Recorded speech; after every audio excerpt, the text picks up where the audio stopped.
از آرامش چشمان تو لبریزم عزیزم.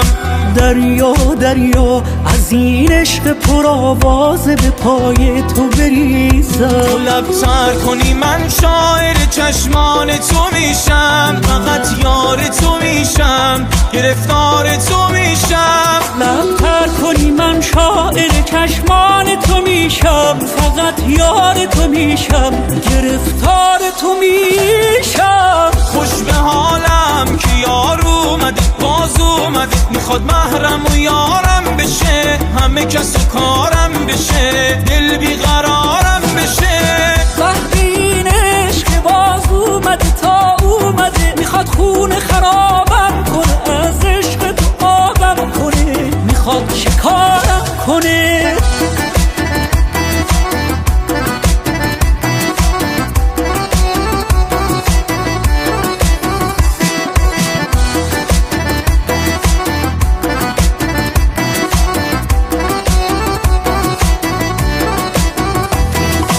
منتظرم من در این حالت دلواپسی که نشستم سر راهت.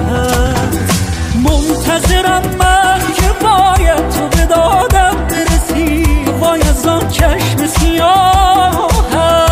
تو لب تر کنی من شاعر چشمان تو میشم، فقط یار تو میشم، گرفتار تو میشم. لب تر کنی من شاعر چشمان تو میشم، فقط یار تو میشم، گرفتار تو میشم. خوش به حالم که یار اومده، باز اومده، میخواد محرم و یارم بشه، همه کس و کارم بشه، دل بیقرارم بشه. وقتی این عشق باز اومده تا اومده، میخواد خون خرابم کنه، از عشق تو آبم کنه، میخواد شکارم کنه.